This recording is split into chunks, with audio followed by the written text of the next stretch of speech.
Au nom du Père, du Fils et du Saint-Esprit. Seigneur, nous nous mettons en ta présence et nous te rendons grâce parce que tu es là.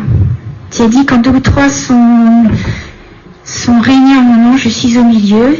2, on est un peu plus, mais ça gêne pas. Seigneur, ta présence, vraiment, on ne réalise pas comme elle est vraiment bienfaisante et on ne peut pas faire autrement.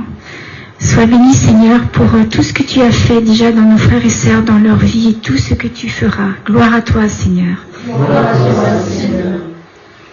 Gloire à toi, Seigneur, pour le désir que tu mets dans leur cœur de mieux te connaître, de vivre plus intimement avec toi et plein d'autres choses. Sois béni, Seigneur, pour ce temps qu'ils te consacrent. Viens les bénir, viens bénir toute leur famille et donne-leur encore plus soif, Seigneur.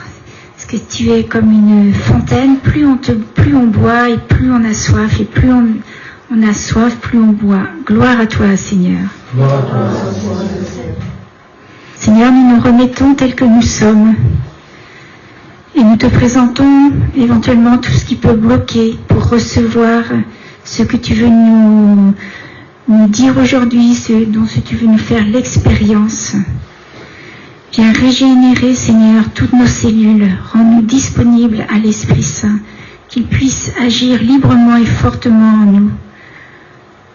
Et Seigneur, je me remets particulièrement en toi, doublement cette prière pour que je ne sois pas une barrière pour mes frères et sœurs dans ce que tu veux leur dire. Viens, Esprit de sainteté, viens, Esprit de lumière, viens, Esprit de feu, viens nous embraser, viens, Esprit de sainteté, viens, Esprit de lumière, viens, Esprit de feu, viens nous embraser. Nimayadasha Maria la la la la la. Nimayada mama mama. Yamahda mayadasha mama mama. Do Maria la la la la la.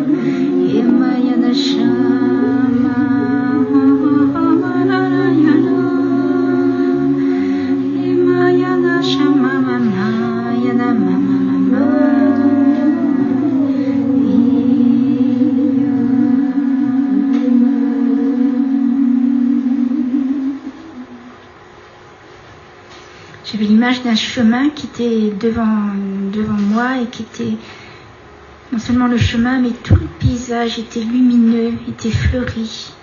Il y avait un beau soleil. J'ai vu une pluie de lettres, des lettres de la Bible qui pleuvaient. Voilà. Alors je répète, j'ai vu une pluie de lettres, des lettres de la Bible.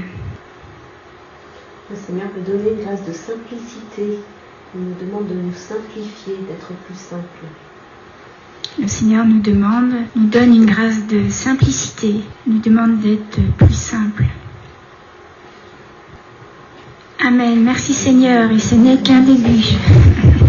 Alors ensemble, Créateur ineffable, source de lumière et de sagesse, daigne répandre sur mon intelligence un rayon de ta clarté. Chasse de moi les troubles ténèbres du péché et de l'ignorance.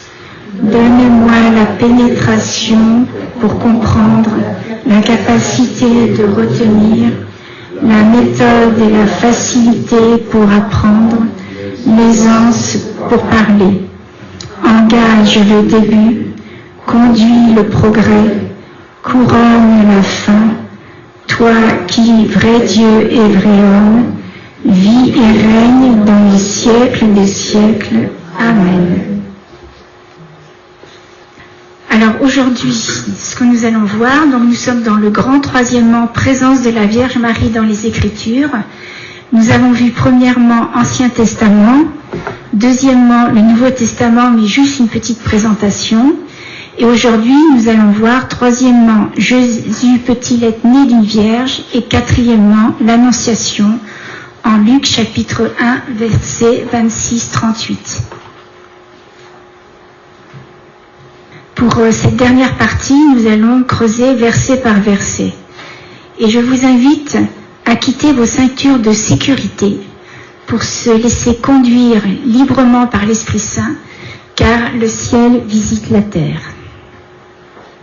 Je vais commencer à lire le passage biblique de l'Annonciation et ensuite vous direz les questions qu'on peut se poser, que vous pouvez vous poser. Donc vous entendez bien, on dit les questions, on ne dit pas les réponses. Il y aura certaines réponses qui sera après dans le cours, on ne répondra peut-être pas à tous, mais c'est déjà important de se poser des questions pour avoir des réponses. Le 6e mois, l'ange Gabriel fut envoyé par Dieu dans une ville de Galilée du nom de Nazareth, à une vierge fiancée à un homme du nom de Joseph, de la maison de David, et le nom de la Vierge était Marie. Il entra et lui dit, « Réjouis-toi, comblée de grâce, le Seigneur est avec toi. » À cette parole, elle fut toute troublée, et elle se demandait ce que signifiait cette salutation. Et l'ange lui dit, « Sois sans crainte, Marie, car tu as trouvé grâce auprès de Dieu. Voici que tu concevras dans ton sein et enfanteras un fils, et tu l'appelleras du nom de Jésus. Il sera grand et sera appelé Fils du Très-Haut. Le Seigneur Dieu lui donnera le trône de David, son père. Il régnera sur la maison de Jacob pour les siècles et son règne n'aura pas de fin. » Mais Marie dit à l'ange, « Comment cela sera-t-il puisque je ne connais pas d'homme ?» L'ange lui répondit, « L'Esprit Saint viendra sur toi, et la puissance du Très-Haut te prendra sous son ombre. C'est pourquoi l'être saint qui naîtra sera appelé Fils de Dieu. Et voici qu'Élisabeth, ta parente, vient elle aussi de concevoir un fils dans sa vieillesse, et elle en est à son 6e mois, elle qu'on appelait la stérile, car rien n'est impossible à Dieu. Marie dit alors, « Je suis la servante du Seigneur. Qu'il m'advienne selon ta parole. » Et l'ange la quitta. Donc aujourd'hui, l'enseignement va consister à creuser la terre biblique. J'ai failli vous demander d'amener votre tablier de jardinier et une pelle. Mais voilà, c'est ce que l'on va faire. On va creuser, on va trouver des belles choses. Et plus on travaille la Bible, et bien plus le Seigneur nous donne cette grâce de mieux comprendre dans les profondeurs et puis plein d'autres choses encore. Alors, je vais reprendre verset par verset et vous me dites les questions que vous vous êtes posées. Le 6e mois, l'ange Gabriel fut envoyé par Dieu dans une ville de Galilée du nom de Nazareth, à une vierge fiancée à un homme du nom de Joseph de la maison de David. Pourquoi le 6e mois et en Galilée ? Pourquoi le 6e mois et en Galilée ? Oui. Voilà, il y a une grosse question à se poser. Pourquoi une jeune vierge ? Oui, alors on ne dit pas jeune, pourquoi une vierge fiancée à un homme ? Alors ça dépend peut-être des traductions, d'accord. Voilà, ça c'est une grosse question. Pourquoi cette précision ? Parce que je vous rappelle, chaque mot est important. Il ne faut pas retirer un iota de la Bible. Pourquoi la maison de David ? Voilà, bien. Ou encore, c'est la même question. Il y a une raison s'il a choisi le 6e mois et pas le 9e. Il entra et lui dit, « Réjouis-toi, comblé de grâce, le Seigneur est avec toi. » Pourquoi comblé de grâce ? Pourquoi comblé de grâce ? Réjouis-toi. Pourquoi réjouis-toi? Pourquoi lui préciser que le Seigneur est avec moi? Voilà, pourquoi préciser le Seigneur est avec toi? Dans l'Ancien Testament, on sait que l'Esprit Saint était, à certains moments, œuvrait dans les hommes ou les femmes selon la mission, mais il n'était pas en permanence comme nous. Nous avons cette grande grâce depuis notre baptême. À cette parole, elle fut toute troublée et elle se demandait ce que signifiait cette salutation. Pourquoi elle est troublée? Pourquoi elle est troublée? Que signifie ce La trouble? signification. Que signifie cette salutation? L'ange lui dit, sois sans crainte Marie, car tu as trouvé grâce auprès de Dieu. Tu as trouvé grâce. Pourquoi sans crainte? Pourquoi sans crainte? Et pourquoi trouver grâce? Pourquoi trouver grâce? La signification aussi de trouver grâce. Oui. Voici que tu concevras dans ton sein et enfanteras un fils, et tu l'appelleras du nom de Jésus. Pourquoi Jésus? Pourquoi le nom de Jésus? Dans ton sein. Comment? Dans ton sein. Pourquoi il est précisé dans ton sein? Un fils, précisément. Pourquoi un fils? Pourquoi un fils? Marie. Le prénom de Marie. Et pourquoi lui donner le prénom de Jésus? Il sera grand et sera appelé fils du Très-Haut. Le Seigneur Dieu lui donnera le trône de David, son père. Pourquoi David, son père? Pourquoi David, son père? Bien. Pourquoi il sera grand? Pourquoi il sera grand? Et pourquoi parler de la vie de Jésus autant en avance? Pourquoi parler de Jésus autant à l'avance? D'accord. Pourquoi il va devenir? Oui. Pourquoi le futur? Pourquoi il lui donne le prénom de Jésus et pas ses parents? Mm. Pourquoi c'est l'ange qui donne le prénom? Voilà. Père David. Pourquoi les verbes sont au futur? Et cela continue. Il régnera sur la maison de Jacob pour les siècles et son règne n'aura pas de fin. Il régnera, c'est-à-dire un roi. Comment? Pourquoi? Pourquoi il est indiqué il régnera? Est-ce qu'il sera roi? Et sur quoi? Ton règne n'aura pas de fin. Oui. Pourquoi? La maison de Jacob et pas de David. Voilà. Pourquoi ici on dit maison de Jacob? Et pourquoi son règne n'aura pas de fin? Mais Marie dit à l'ange, comment cela sera-t-il puisque je ne connais pas d'homme? Elle est fiancée à Joseph. Point d'interrogation. Oui. Alors on dit qu'elle est fiancée, on peut se poser la question, est-ce qu'elle est toujours vierge? Voilà. L'ange lui répondit, l'Esprit Saint viendra sur toi et la puissance du Très-Haut te prendra sous son ombre. Donc là, ça parle du Saint-Esprit. Comment est-ce que Marie peut rester sans crainte à ces mots? Alors ça c'est pour plus tard. Pardon. Sous son nom, à quelle référence de l'Ancien Testament qui est là, ça renvoie? Parce que Marie, apparemment, après, va être calme par rapport à la réponse de l'ange. Donc ça correspond à une parole qu'elle a dit qu'elle connaît. Est-ce que ça correspond pour Marie à une parole qu'elle connaît qui serait dans l'Ancien Testament? Que signifie sous son ombre? Que signifie sous son ombre? Oui, Comment l'Esprit Saint viendra sur Oui, comment l'Esprit Saint vient sur elle. C'est pourquoi l'être saint qui naîtra sera appelé Fils de Dieu. Pourquoi est-ce que les deux moments sont séparés? C'est-à-dire le moment où l'ange parle et le moment où l'Esprit Saint vient. Pourquoi les deux moments sont séparés entre le moment où l'ange vient et l'Esprit vient? pourquoi la puissance du Très-Haut? Oui, pourquoi la puissance du Très-Haut? Pourquoi on précise que cet être sera saint? Pourquoi fils de À ce Dieu? moment-là. Oui. Pourquoi Fils de Dieu avec un grand F, Fils? Qu'est-ce que ça veut dire prendre sous son nom? Oui. Qu'est-ce que ça veut dire prendre sous son nom? Dieu viendra sur toi. Oui. Que veut dire viendra sur toi? Voici qu'Élisabeth, ta parente, vient elle aussi de concevoir un fils dans sa vieillesse, et elle en est à son 6e mois, elle qu'on appelait la stérile, car rien n'est impossible à Dieu. C'est parallèle avec les 6 mois. Vous avez 6 mois de début. Alors c'est une deuxième fois. 6 mois de nouveau. Deuxième fois qu'on entend 6 mois. Et pourquoi 6 mois? 2 événements, on lui parle d'un autre événement en fait. Pourquoi on lui parle d'un autre événement? Patricia, je n'ai pas entendu. Élisabeth, le nom d'Élisabeth. Pourquoi Élisabeth? Pourquoi préciser à ce moment-là que rien n'est impossible à Dieu? Voilà, pourquoi préciser à ce moment-là que rien n'est impossible à Dieu? Marie dit alors, je suis la servante du Seigneur, qu'il m'advienne selon ta parole, et l'ange la quitta. Comment elle peut être si obéissante? Comment Marie peut être si obéissante? Le oui, l'acceptation. On dirait qu'elle pose pas de questions extérieures en fait. Elle est un Elle accepte. L'humilité de Marie. Et pourquoi elle répond par je suis la servante du Seigneur?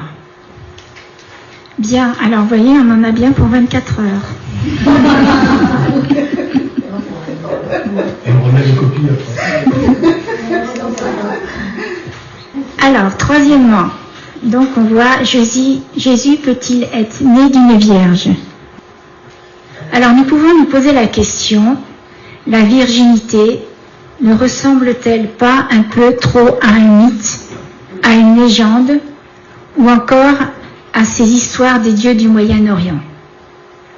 On connaît encore aujourd'hui ce genre d'objection, parce qu'en plus elle ne date pas d'aujourd'hui. Dès le 1er siècle, la conception virginale de Jésus a suscité bien des moqueries de la part des Juifs et des païens. Pourtant, tous les dimanches, nous professons dans le credo que Jésus a été conçu du Saint-Esprit et né de la Vierge Marie. Alors quand on regarde les différents évangiles, même le Nouveau Testament, on peut constater que la conception virginale de Jésus est faiblement attestée dans le Nouveau Testament, uniquement dans les évangiles de Matthieu et de Luc. Mais ils ne sont quand même pas les seuls à y référer. La généalogie de Matthieu les introduit d'une manière surprenante. Elle passe subitement d'une longue série de filiations masculines à la génération de Jésus par Marie, Matthieu chapitre 1, verset 16, en excluant Joseph. Celle de Luc est placée en dehors de ces récits, au chapitre 3, verset 23, et précise que Jésus était, croyait-on, le fils de Joseph. Cependant, dès le IIe siècle, c'est-à-dire dès les premières formulations de la foi, l'Église a confessé que Jésus a été conçu par la seule puissance de l'Esprit Saint dans le sein de la Vierge Marie. Comment le savait-elle? Elle le savait par la tradition apostolique, qui ne pouvait remonter bien sûr qu'à la Vierge Marie. Seule Marie connaissait le mystère de la conception de son fils. Elle a été la première à le croire, à croire que rien n'est impossible à Dieu. Luc chapitre 1, verset 37. Puis Saint Joseph, ensuite, l'a cru à son tour avec l'apparition de l'ange, lui annonçant que l'enfant engendré en elle vient de l'Esprit Saint, en Matthieu chapitre 1, verset 20. Ça a dû être aussi une grande question pour Joseph, parce que il avait bien sûr pas la même connaissance de l'Esprit Saint que nous, aujourd'hui. Alors voici maintenant des réponses et des interprétations théologiques à la virginité de Marie. Les récits de l'enfance ne reflètent pas du tout un mépris de la sexualité.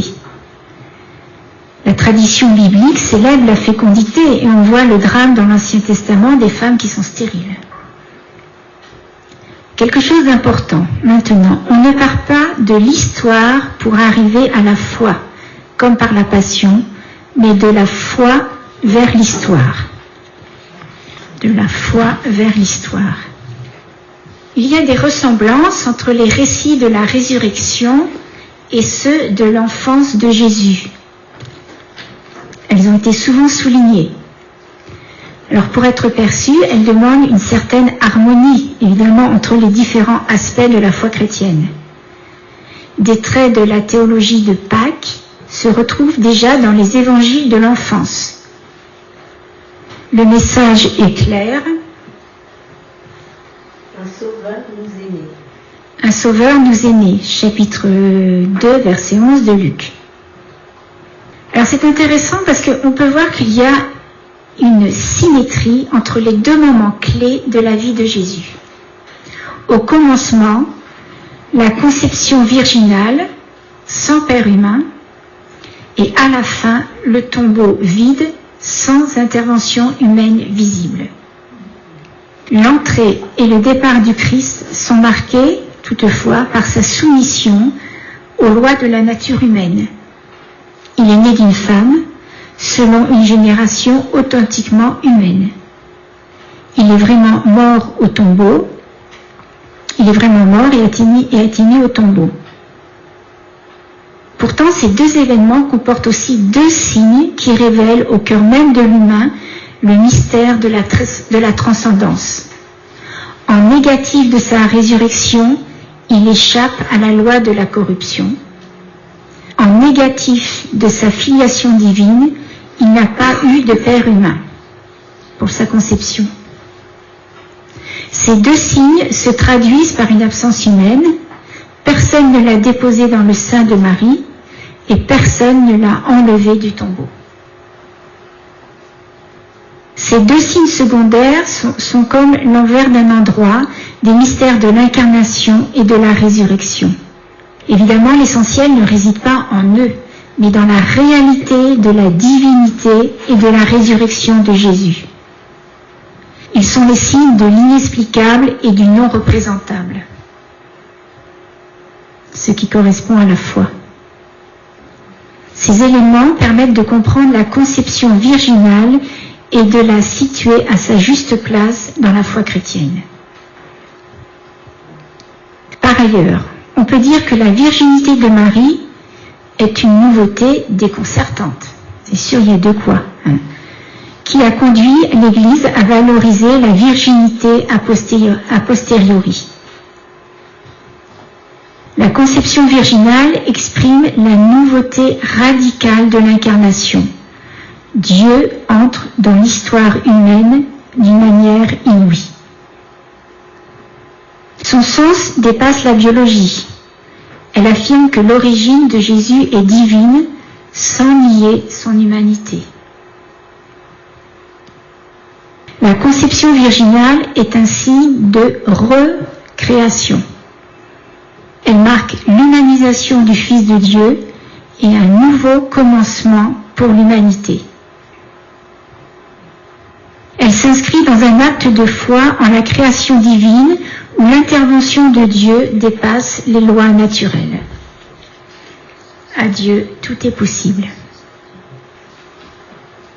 Ainsi, elle n'est pas un simple mythe, mais une affirmation théologique liée à l'incarnation. Comme Marie et Joseph, qui ont fait l'acte de foi en cet événement incompréhensible et pourtant réel, nous sommes invités, nous aussi, à accueillir ce grand mystère de la foi et à le recevoir dans notre cœur. Ainsi, nous pourrons mieux comprendre pourquoi Dieu s'est fait homme de cette manière. Alors, le catéchisme de l'Église catholique précise au numéro 487 ce que la foi catholique croit au sujet de Marie se fonde sur ce qu'elle croit au sujet du Christ. Mais ce qu'elle enseigne sur Marie éclaire à son tour la foi au Christ. Alors, en Jean chapitre 1, verset 13, il nous est indiqué « Le Christ est le Verbe, qui n'est né ni du sang, ni d'un vouloir de chair, ni d'un vouloir d'homme, mais de Dieu. » Donc vous comprenez bien que la venue de Jésus marque un nouveau commencement au sein d'une humanité, d'une histoire de faute et de mort. Donc seul Dieu pouvait disposer de ce commencement. Par son origine, Jésus est totalement engendré par l'Esprit Saint. Il est l'homme nouveau, le commencement de la nouvelle humanité sauvée. De même que Marie l'a conçu dans la foi, le Christ doit prendre forme en nous par la force de l'Esprit Saint. C'est ce que nous dit le catéchisme de l'Église catholique au numéro 503 et 507. Quatrièmement, maintenant, l'Annonciation. Donc c'est Luc chapitre 1, versets 26 à 38. L'Esprit Saint viendra sur toi. Alors on peut dire que nous sommes ici, comme dans le prologue de Saint Jean, au centre absolu de l'histoire du monde. Cette page est toutefois lumineuse et remplie de mystères. Lumineuse de l'indicible et indescriptible lumière de Dieu, et mystérieuse, car elle nous plonge dans l'insondable mystère de Jésus, parfaitement Dieu et parfaitement homme. Vous savez quel concile a proclamé cela, Jésus parfaitement homme et parfaitement Dieu? Chalcédoine, voilà, en 451. Alors on peut se poser la question, pourquoi l'incarnation?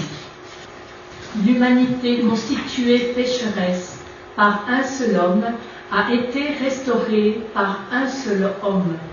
Le démon a écrasé l'humanité et c'est de l'humanité écrasée que va sortir un enfant qui sera le Verbe fait chair, si bien que la catastrophe aurait été l'occasion prise par Dieu d'une élévation encore inouïe de l'homme.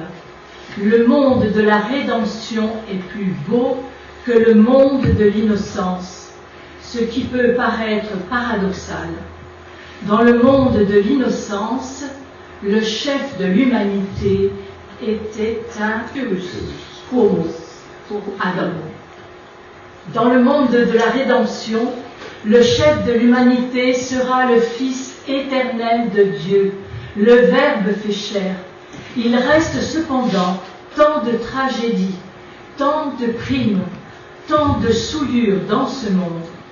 Mais il s'y trouve aussi des amours qui n'auraient jamais existé dans le monde du premier paradis. D'où les alternances de l'exultète. Ô bienheureuse faute qui nous a obtenu un tel Rédempteur. Voilà, donc c'est le cardinal Journet qui a dit cela. Attaquons avec l'Esprit Saint les versets 26 et 27. Le 6e mois, l'ange Gabriel fut envoyé par Dieu dans une ville de Galilée du nom de Nazareth, à une vierge fiancée à un homme du nom de Joseph, de la maison de David, et le nom de la vierge était Marie. Alors ce verset, on peut dire que c'est la présentation des personnages. Alors le 6e mois, l'annonce de la naissance de Jésus est liée, comme je pense vous le savez, à l'histoire de Jean-Baptiste, avant tout chronologiquement, par l'indication du temps écoulé après le message de l'archange Gabriel à Zacharie, c'est-à-dire le 6e mois de la grossesse d'Élisabeth. Toutefois, dans ce passage, les deux événements et les deux missions sont aussi liés par l'information selon laquelle Marie et Élisabeth, et donc aussi leurs enfants, sont parentes. La visite de Marie à Élisabeth conduit à une rencontre dans l'Esprit Saint entre Jésus et Jean. Et en même temps, dans cette rencontre, est aussi rendue évidente la corrélation de leur mission. Alors, nous nous sommes posé la question, pourquoi le chiffre 6 ? Que signifie-t-il ? Habituellement, dans la Bible, le chiffre 6 se réfère à Genèse chapitre 1, verset 31, signifie une réalité qui est encore en train de mûrir, souvent marquée d'imperfection, mais qui doit évoluer vers le 7, c'est-à-dire la perfection divine, vers le repos céleste, vers la gloire du face-à-face. Apocalypse, chapitre 8, verset 1. Cette gloire du 7, Jean-Baptiste la ressent quand Marie, enceinte du Seigneur, vient visiter sa cousine Élisabeth, qui en est à son 6e mois. Dans une ville de Galilée du nom de Nazareth, cette scène-là, si importante, ne se déroule pas dans le cadre religieux du temple de Jérusalem, mais modestement à Nazareth. Et à cette époque-là, Nazareth, donc c'est une petite bourgade infirme de la province de Galilée, c'est un tout petit village. À une vierge fiancée. Alors dès l'abord, voici posée la réalité physique qui deviendra le mystère de la conception. Marie était fiancée, c'est-à-dire selon la coutume juive de l'époque, écoutez bien, elle est unie par un mariage réel mais encore non consommé. Nous aurons l'occasion d'en reparler. Alors, saint Ambroise nous dit: l'Écriture a raison de préciser ces deux choses, qu'elle était fiancée et vierge. Vierge, afin que l'on sache qu'elle n'a pas eu de rapport avec un homme.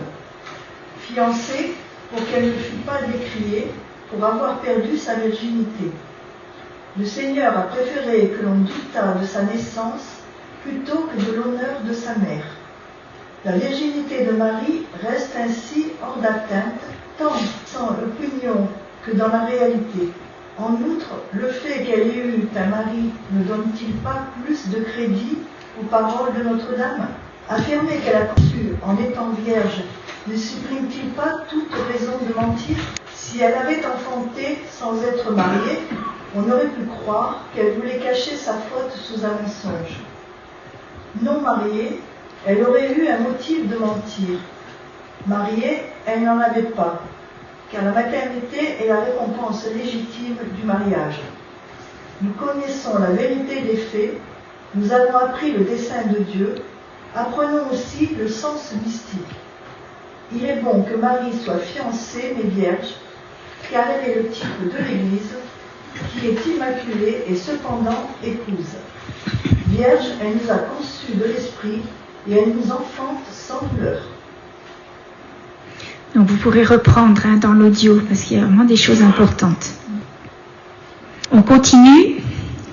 À un homme. Donc s'il y a eu à l'origine un couple, Adam et Ève, à l'origine de la recréation, il y a aussi une femme et un homme. Luc nous parle de la Vierge Marie et Matthieu nous parle du rôle de Joseph auprès donc de Marie et de l'enfant. De la maison de David.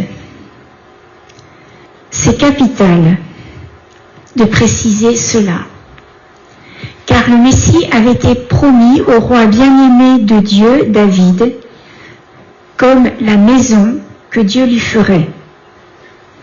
Je vous cite quelques références. 2 Samuel chapitre 7 verset 4, 1 Chroniques chapitre 17 versets 26 et 27, Psaume 132, 11. Alors la rectification est claire. Ce n'est pas toi qui bâtiras ma maison, le temps, et moi qui te ferai une maison. On peut dire que c'est le même genre que ce que dit Jésus à la Samaritaine. Ce n'est pas à toi de me donner à boire. Si tu savais le don de Dieu, c'est toi qui m'aurais demandé à boire. En Jean chapitre 4 verset 10. Vous voyez toute la profondeur de l'écriture. Il y a des choses que l'on perçoit dans une première lecture littérale, superficielle, mais quand on creuse, on découvre toujours plein de significations et de voir la relation entre certains mots, les différents sens, et puis ce qui a déjà été annoncé, je vous rappelle, tout ce qu'il y a dans l'Ancien Testament, le Nouveau Testament est contenu, et vice-versa. Donc tout le Nouveau Testament est compris l'Ancien Testament. C'est pour ça que c'est intéressant d'étudier les deux. Le nom de la Vierge était Marie. Alors, comme la Myriam inspirée, dans le livre de l'Exode au chapitre 15, qui est la sœur de Moïse et de Aaron, lui-même marié à une autre Élisabeth. Exode chapitre 6, 23. Peut-être que ces rencontres des noms ne sont-elles pas un pur hasard, surtout quand on connaît l'importance des noms dans la Bible. Alors Marie dérive de l'hébreu Myriam, signifiant goutte de mer, et celle qui élève ou aimer, et de l'égyptien mérite, qui signifie aimer. Continuons. L'ange Gabriel fut envoyé par Dieu. Alors j'ai réservé pour la fin ce qui est le principal de la phrase. La forme passive du verbe nous prévient que l'initiative vient de plus haut que l'ange. Gabriel vient du Dieu très haut, au verset 35. C'est par lui que l'ange est envoyé pour annoncer la conception virginale de celui qui aimera dire de lui-même l'envoyé du Père. On trouve cela, entre autres, en Jean chapitre 3, verset 17, chapitre 5, versets 23 et 24. À cette dimension transcendante et surnaturelle de l'avènement, sur-naturel. Donc à cette dimension transcendante et surnaturelle de l'événement s'ajoute la portée dans l'histoire universelle, axée sur Adam et le nouvel Adam, le Christ, et donc aussi Ève, la nouvelle Ève, Marie. Alors Saint Irénée nous dit: l'Annonciation répond au péché originel et l'ange Gabriel au tentateur. Et Fulgence: jadis, l'ange mauvais s'approcha d'Ève pour séparer l'homme de Dieu. Aujourd'hui, l'ange bon vient à Marie, afin qu'en elle s'unisse à la nature humaine, le Fils unique qui est Dieu. Le diable vint à Ève pour nous ôter la vie. Gabriel vint à Marie pour annoncer que la vie serait rendue aux hommes. Voilà ce qu'on peut dire c'est jamais fini, des versets 26 et 27 que je relis.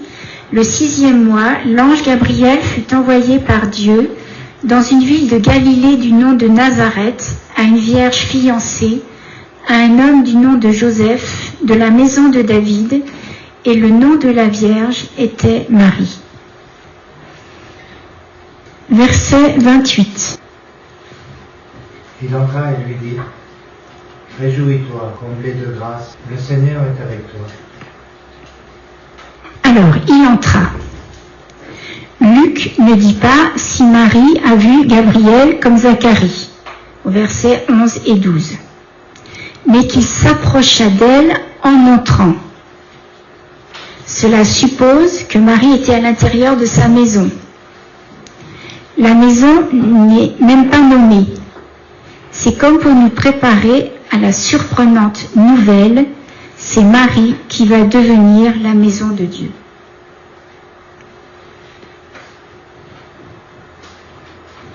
Alors l'ange dit: réjouis-toi. Vous savez qu'il y a plusieurs traductions par rapport à ces deux derniers termes, réjouis-toi. Au début de cette salutation, faut-il entendre plutôt paix ou salut ou joie? Alors paix. Dans le salut de l'ange, il est frappant que celui-ci ne s'adresse pas à Marie avec le salut juif habituel, shalom, la paix soit avec toi. C'est aussi un thème messianique capital. En hébreu, ce mot est beaucoup plus riche de signification que son correspondant dans nos langues. Il englobe notamment les notions de plénitude, de vie et de joie. La paix que Dieu seul peut donner est le thème messianique si important qu'il court à travers toute la Bible. La formule grecque kairé peut se traduire de deux façons. D'abord par le salut, comme cela se fait dans la prière mariale de l'Église, Nos langues occidentales, vous savez, sont surtout imprégnées du latin. Et on peut dire aussi que cette salutation est proche du nom du Sauveur, Ave et salut. Mais la vraie signification du mot kairé de la langue grecque, c'est réjouis-toi. Parole tirée de l'Ancien Testament et qui est donc pleinement dans la continuité de l'histoire biblique du salut. Ce qui souligne le parallèle et l'actualisation avec la prophétie d'Isaïe en Sophonie chapitre 3 versets 14 et 17. Pousse tes cris de joie, fillets des Sion, une clameur d'allégresse, Israël. Le Seigneur ton Dieu est au milieu de toi. Le Seigneur ton Dieu est au milieu de toi, qui peut être traduit littéralement, et dans son sein. Donc, Sophonie reprend là des paroles du livre de l'Exode qui décrivent le fait pour Dieu de demeurer dans l'arche d'alliance, comme le fait de demeurer dans le sein d'Israël. En Exode, chapitre 33, verset 3, et chapitre 34, verset 9. Et cette parole revient dans le message de Gabriel à Marie, « Tu concevras dans ton sein ». Chapitre 1, verset 31 de Luc. Donc, kairé, réjouis-toi, c'est la joie. Est-ce que vous avez fait un parallèle en lisant ce texte, pas forcément aujourd'hui, avec ce que dit l'ange au berger dans les nuits saintes? Vous annonce une grande joie. Voilà, en Luc chapitre 2, verset 10. Elle revient en Jean chapitre 20, verset 20, à l'occasion de la rencontre du ressuscité. Les disciples furent remplis de joie à la vue du Seigneur. Dans le discours d'adieu, chez Jean au chapitre 16, verset 22, apparaît une théologie de la joie qui éclaire, pour ainsi dire, les profondeurs de cette parole. Je vous verrai de nouveau et votre cœur sera dans la joie et votre joie, nul ne vous l'enlèvera. Par ailleurs, bon, j'ai pas pris tous les exemples, là, sinon ce serait toute la Bible. Encore un exemple, la joie ne fait-elle pas partie du fruit de l'Esprit Saint? Alors j'ai interrogé un bibliste en demandant mais quel est vraiment quel mot il faut prendre quoi, selon les origines. Alors il m'a répondu, quand nous méditons l'Écriture sainte, avec l'aide de l'Esprit Saint bien sûr et des sciences bibliques, évitons autant que possible de nous enfermer dans un sens unique. Tâchons d'entendre non pas un seul sens, mais au moins 2 ou 3 en même temps. C'est déjà très rabbinique. Et dans l'harmonie divine, il devrait se compléter sans s'exclure. Chaque mot hébreu ou grec peut généralement renvoyer à au moins 2 sens nuancés. Donc c'est évidemment les 3 à la fois, avec peut-être une préférence pour l'un d'eux selon les sensibilités du moment. Pleine de grâce. On pourrait dire comme si tel était son nom. Certes, par la suite, l'ange appellera Marie par son nom. Mais il dit là son être pour Dieu, aux yeux de Dieu. Non ce qu'elle est par elle-même, mais ce qu'elle est par la grâce de Dieu, comblée de grâce. Elle l'est parce que Dieu l'a choisie pour être la mère de son Fils. Et Dieu avait annoncé cette maternité depuis les prophètes. Alors je trouve que pleine de grâce, je vais être audacieuse, n'est pas une bonne traduction. Car selon les capacités, on est plein. Mais selon les capacités, cela varie. La quantité est différente. Je trouve que ça serait mieux de mettre Marie et plénitude de grâce. Là, ça veut dire ce que ça veut dire et ce qu'est la réalité. Ainsi se manifeste à la fois l'amour de Dieu, écoutez bien, et la faveur royale qui en découle. Prenons l'exemple dans l'Ancien Testament, la conduite d'Assuérus nous en donne une image. Le roi la préféra à toutes les autres femmes. Elle trouva devant lui faveur et grâce plus qu'aucune autre jeune fille. Posa le diadème royal sur sa tête et la choisit pour reine à la place de Vasti. Voilà, vous pouvez retrouver ça dans le livre d'Esther au chapitre 2, verset 17. Alors posons-nous la question, est-ce que le privilège de Marie est unique ou sommes-nous appelés à cette participation? À votre avis? Je répète la question. Est-ce que le privilège de Marie est unique ou sommes-nous appelés à cette participation? On est appelés. Les autres, qu'est-ce que vous répondez? Unique? Je dirais unique plutôt. Non, j'ai les deux. Il y a un faux unique. Elle est unique pour nous amener justement à la participation. Oui, mais par rapport à nous. Par rapport à nous, non. Elle est unique. Donc, partagez. Oui. Marie et son péché, c'est la transmission. Oui, mais pas dans le sens de son immaculée conception. Du fait qu'elle est unique, elle nous appelle parce qu'elle est ouverte à partager avec elle. C'est parce que c'est les deux, ils sont liés. Alors, saint Paul nous révèle que dans son dessein éternel, Dieu nous a tous choisis. Alors, il nous dit en Éphésiens chapitre 1, versets 4 à 6. C'est ainsi qu'il nous a élus en lui, dès avant la fondation du monde, pour être saints et immaculés en sa présence, dans l'amour, déterminant d'avance que nous serions appelés pour lui, des fils adoptifs par Jésus-Christ, selon le bon plaisir de sa volonté, à la louange et de gloire de sa grâce, dont il nous a gratifiés en son Fils bien-aimé. Alors on peut remarquer qu'il y a un même verbe que celui de l'annonciation, mais à l'aoriste, c'est-à-dire que dans l'intention de Dieu, elle se réalise au fur et à mesure, non au parfait. C'est la plénitude accordée à Marie, à l'image de celle absolument transcendante du Fils unique, dont Jean nous dit avec ces mêmes mots qu'il est plein de grâce et de vérité.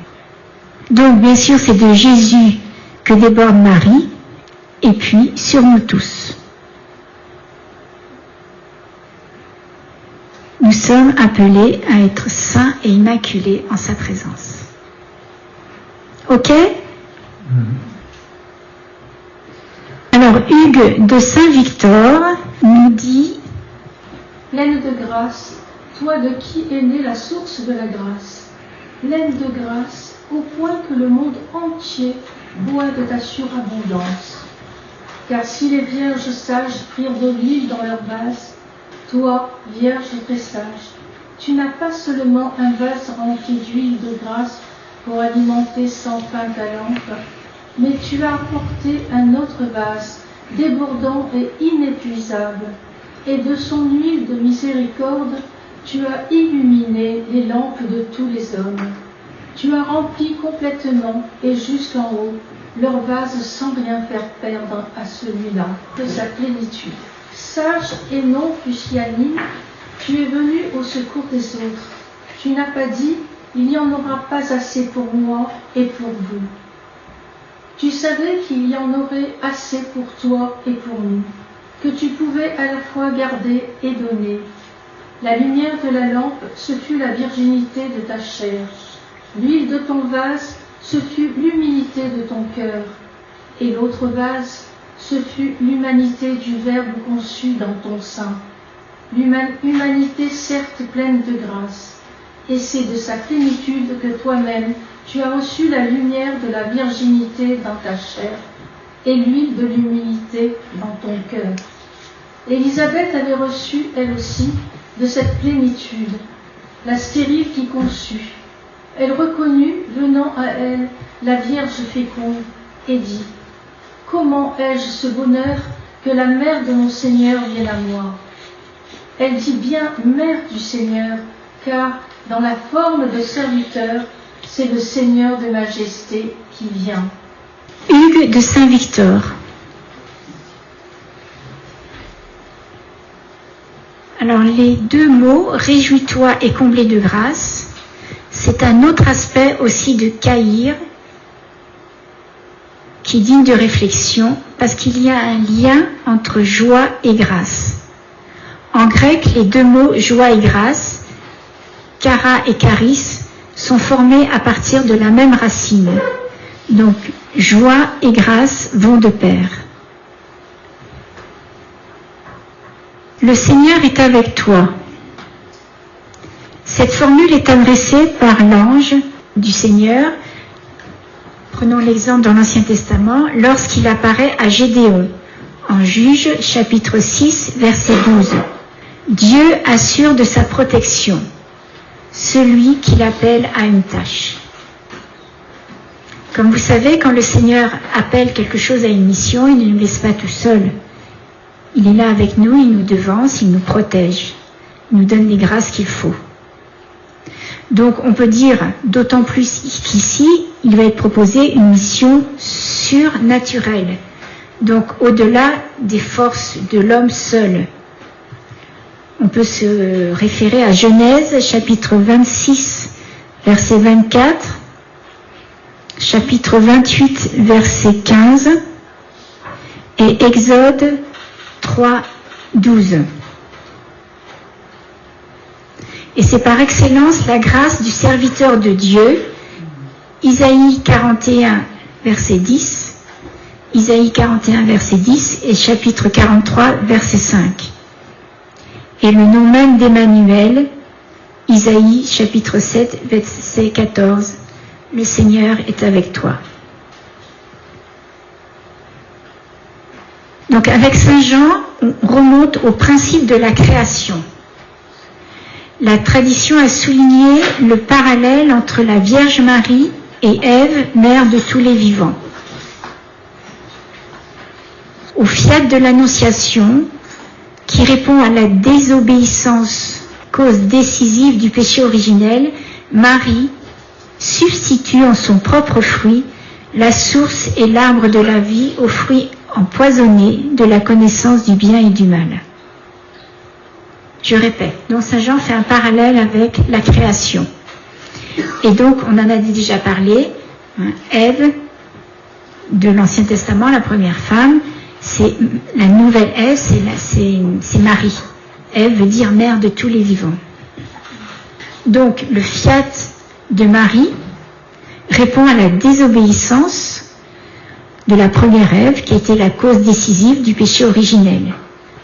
Et Marie substitue en son propre fruit la source et l'arbre de la vie au fruit empoisonné de la connaissance du bien et du mal.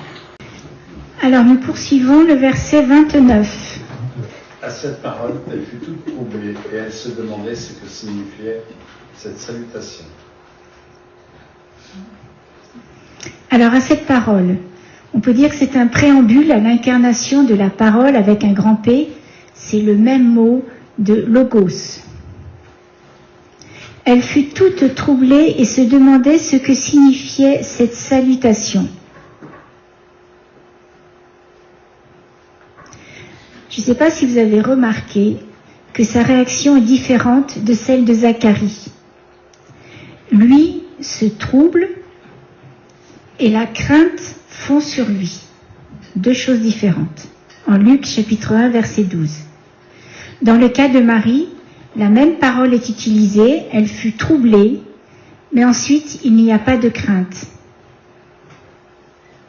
Et ce n'est pas à l'apparition de l'ange qu'elle est troublée, mais à ce que l'ange dit. On peut dire que Marie réfléchit, entre en dialogue avec elle-même sur ce que signifie le salut du messager de Dieu. Elle ne s'arrête pas à son trouble, mais elle cherche à comprendre et s'intériorise. Elle tient ensemble le cœur et la raison. Verset 30.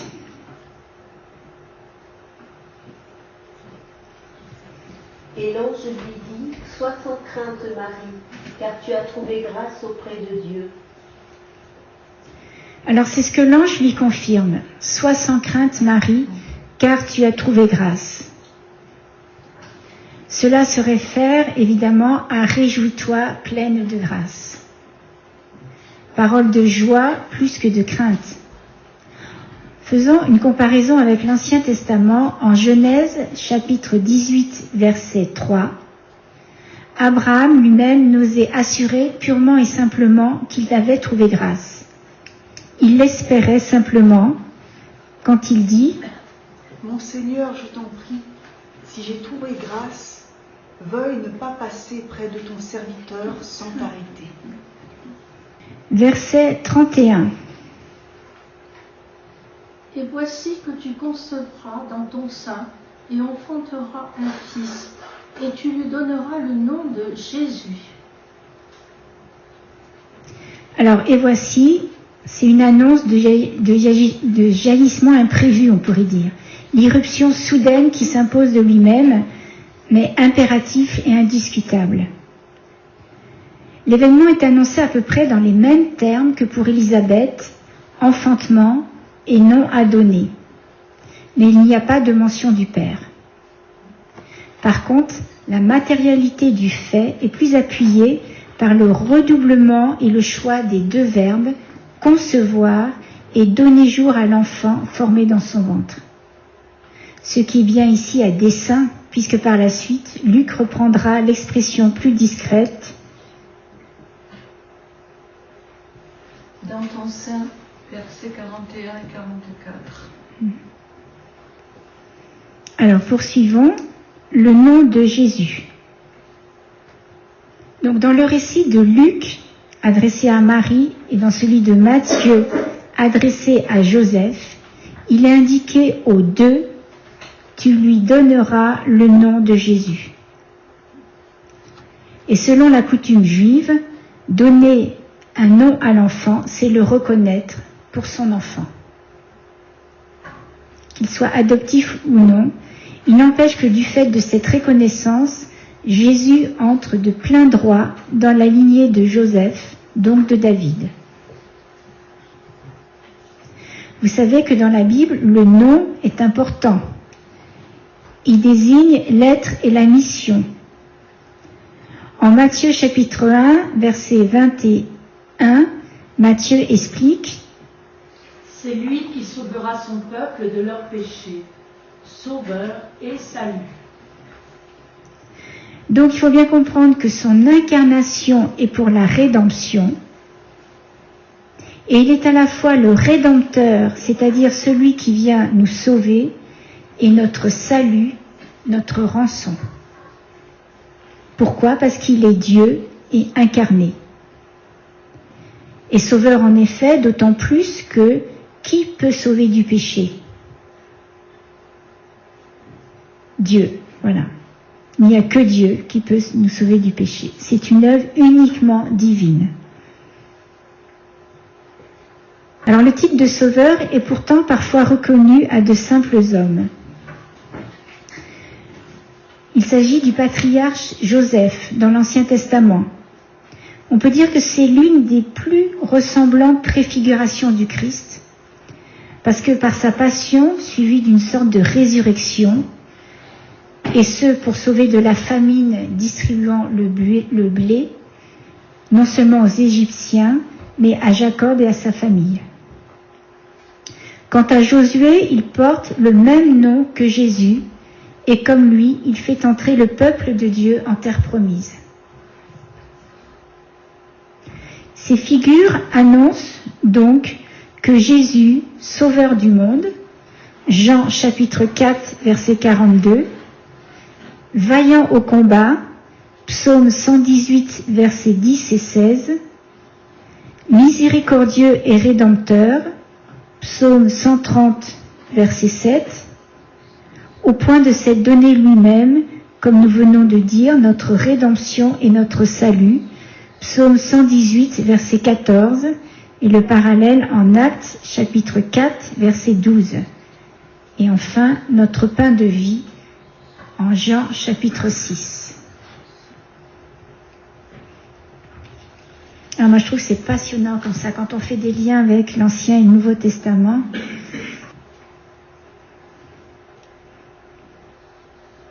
Alors ensuite, passons au verset suivant. Versets 32 et 33. Il sera grand et sera appelé fils du Très-Haut. Le Seigneur Dieu lui donnera le trône de David, son père. Il régnera sur la maison de Jacob pour les siècles et son règne n'aura pas de fin. On peut dire que l'annonce est si énorme qu'elle va se faire en 2 temps. Dans ces versets 32 et 33, et ensuite au verset 35. Tous les titres qui sont donnés aux versets 32 et 33 sont déjà des noms qui conviennent à Dieu, au Fils de Dieu.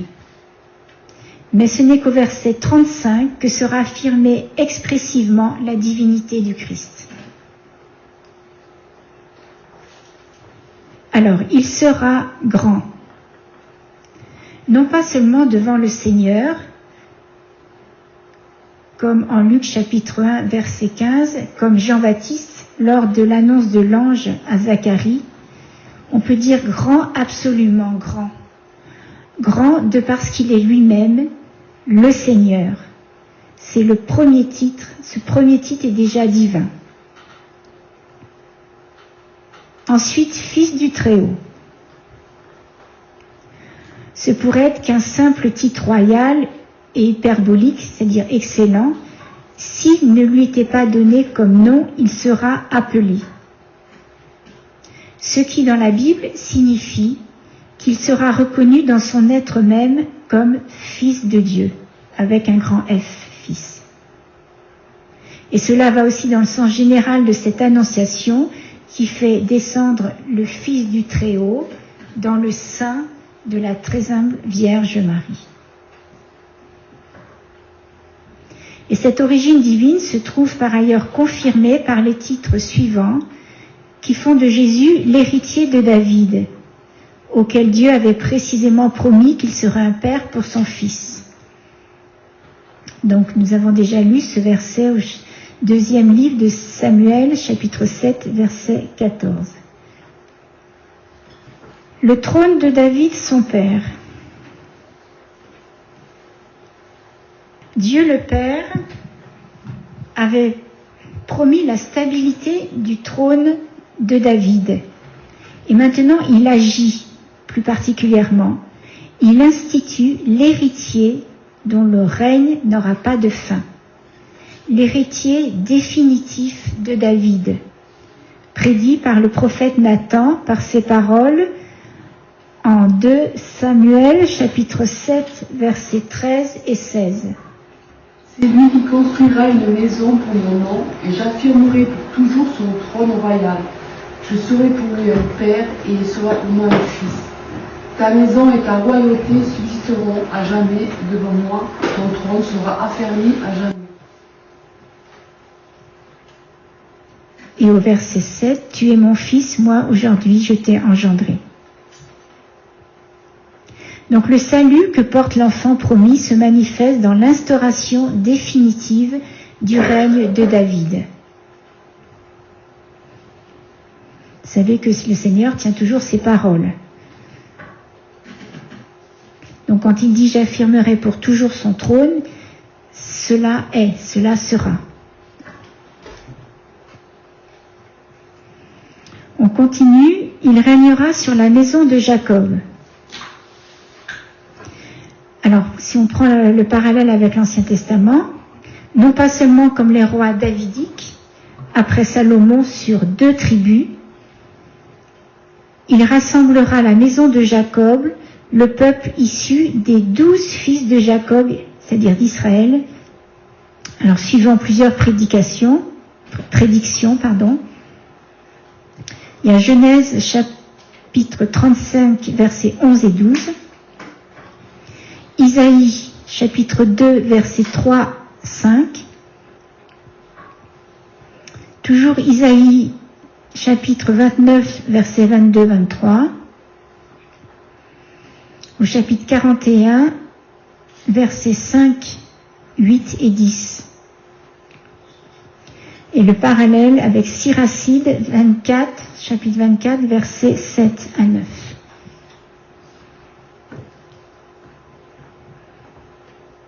Alors son règne n'aura pas de fin. Comme le prédisait le psaume 89, versets 29, 30 et 37, 38, il est dit: À jamais je lui garde mon amour, mon alliance est pour lui véridique. J'ai pour toujours établi sa lignée et son trône comme les jours des cieux. Sa lignée à jamais sera et son trône comme le soleil devant moi, comme est fondée la lune à jamais.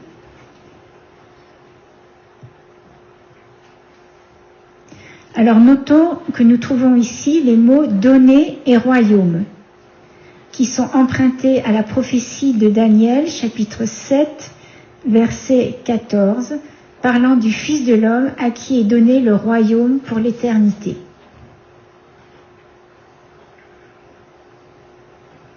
C'est passionnant de comprendre la Bible et de la creuser. Alors en somme, ces deux versets reprennent les titres messianiques « Fils de David », glorieusement régnant, sans limite de temps ni de territoire. Donc confère Psaume 72, versets 5, 11. Mais surtout, ce Messie est fils de Dieu, et en un sens dépasse une simple adoption. Donc, cette première formulation comporte déjà les données divines et humaines du mystère de l'incarnation, de façon plus implicite qu'au verset 35. Alors, récapitulons ces versets 22, 32, 33. Il sera grand, il sera appelé fils du Très-Haut. Le Seigneur Dieu lui donnera le trône de David, son père. Il régnera sur la maison de Jacob pour les siècles, et son règne n'aura pas de fin.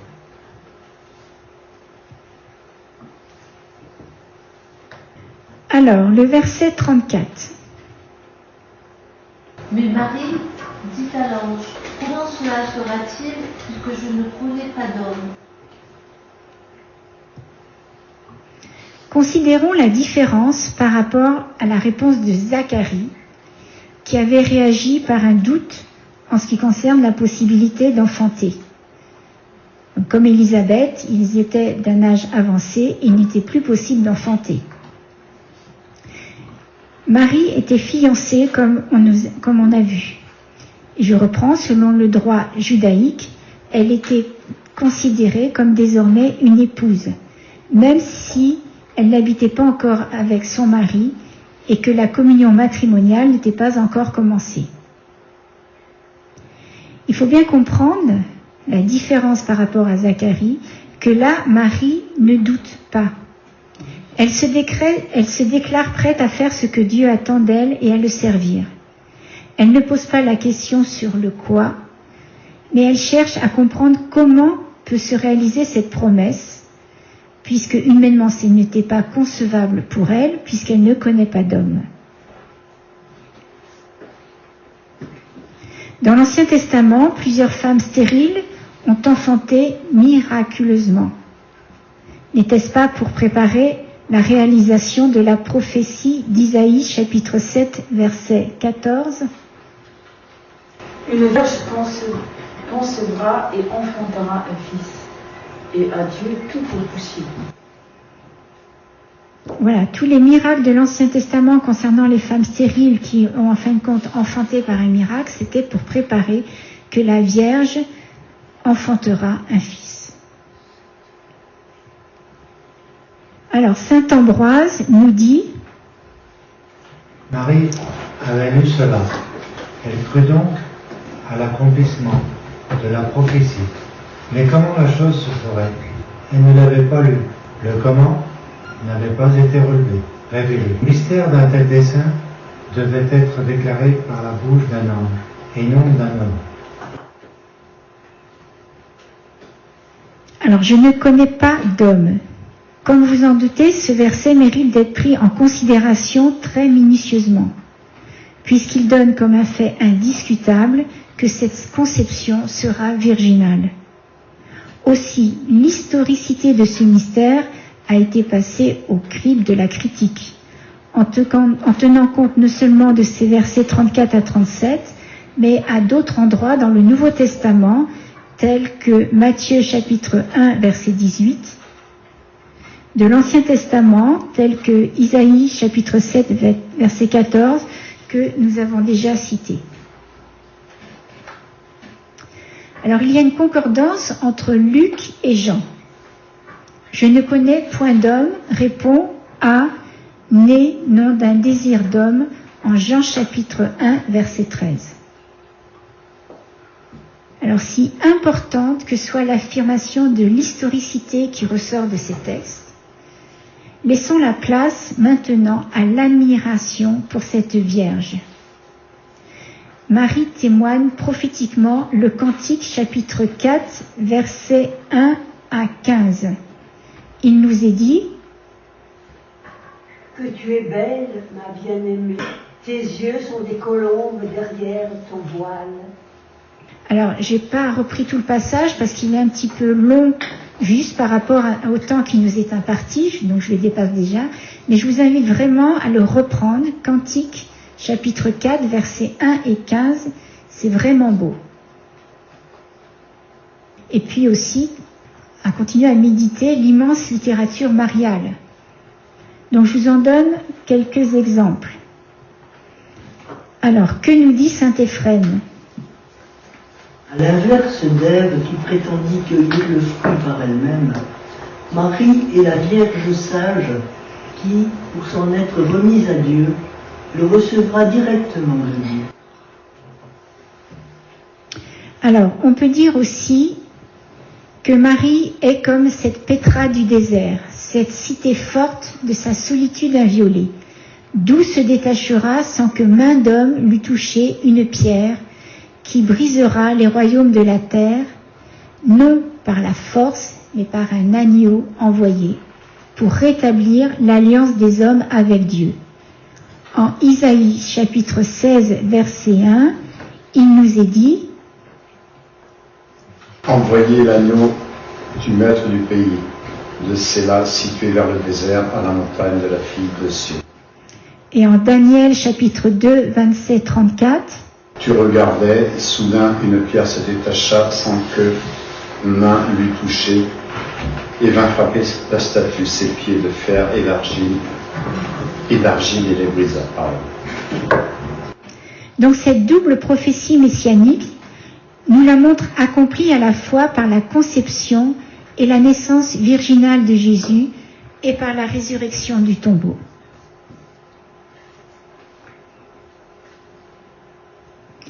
Alors, le verset 35. L'ange lui répondit, l'Esprit Saint viendra sur toi, et la puissance de Dieu te prendra sous son ombre. C'est pourquoi l'enfant qui naîtra sera appelé Fils de Dieu. Alors, l'Esprit Saint est la nuée divine. L'Esprit Saint descend sur Marie comme une nuée. Et la nuée, vous savez que c'est un symbole fort dans la Bible. Cette nuée s'appelle la Shekinah. Elle représente la présence de Dieu parmi son peuple dans l'Ancien Testament. Elle apparaissait au-dessus de l'Arche de l'Alliance et au-dessus du temple de Jérusalem, montrant que Dieu y habitait. Et cette nuée se trouve aussi où dans le Nouveau Testament ? La transfiguration. En Luc 9, 34, Luc chapitre 9, verset 34, ou Marc chapitre 9, verset 7. Donc Marie apparaît ici comme la tente vivante où Dieu choisit de résider d'une manière nouvelle en prenant chair en elle. Alors l'Esprit Saint viendra sur toi. Donc le mouvement qui d'en haut descend sur la Vierge Marie, qui porte les 13 versets de l'Annonciation, se trouve ici à son maximum d'intensité. C'est lui qui donne tout son sens à l'action de Dieu. Alors, Affeuillet nous dit En tant que mère de Jésus, Marie est intimement liée à l'Esprit. En effet, l'Esprit Saint apparaît doté lui aussi d'une fonction en quelque sorte maternelle. La mère est d'abord chargée de donner la vie en mettant des enfants au monde. Elle est également chargée d'éduquer ses enfants et d'en faire des hommes. Or, soit chez saint Paul, soit chez saint Jean, l'Esprit joue ce double rôle. Il est en premier lieu le principe de vie. Au baptême, les enfants de Dieu ne naissent-ils pas de l'eau et de l'Esprit? Il y a un rapport certain entre, d'une part, la maternité virginale de Marie et la conception du Fils de Dieu en son sein, sous l'action de l'Esprit Saint, et d'autre part, la naissance surnaturelle des chrétiens par la vertu du même Esprit Saint. De même, les chrétiens sont, par l'Esprit, sanctifiés spirituellement de façon à être fils de Dieu par adoption. De même, le Christ, par l'Esprit Saint, a été conçu en sainteté, de façon à être fils de Dieu par nature. Donc ce dernier passage, c'est saint Thomas d'Aquin qui le dit dans la Somme théologique. Alors, la puissance du Très-Haut. Qu'est-ce qu'évoque la puissance du Très-Haut? La force, voilà. La puissance du Très-Haut évoque la force divine qui se manifestera plus tard, par exemple, par toutes les guérisons, les miracles que Jésus fera en tant qu'adulte. Cette puissance liée à l'Esprit Saint agit déjà dans l'Annonciation. Elle transforme Marie en la mère du Fils de Dieu, tout comme elle transformera plus tard les apôtres à la Pentecôte, les remplissant de courage et de foi. Puissance et esprit sont d'ailleurs souvent conjugués. Par exemple, en Luc, chapitre 10, verset 38, il nous est dit « Comment Dieu a oint Jésus de l'Esprit Saint et de puissance ». Voilà, donc ces deux termes sont liés. Ensuite, voyons le rapport étroit entre Marie et l'Esprit Saint. On peut dire que ce rapport est souligné d'un commun accord par le 3e et 4e évangile. Dans le récit lucanien de l'Annonciation, c'est l'Esprit Saint qui, en déposant en quelque sorte en Marie le germe de l'incarnation rédemptrice. Ainsi, le Fils de Dieu s'incarne, le Christ dans la chair de Marie, c'est bien le Christ, le Fils de Dieu, Dieu dans la chair de Marie. Non pas un homme lié à Dieu, mais Dieu fait chair. Et Colossiens chapitre 1, verset 15, il nous est dit « Premier-né de toute créature ».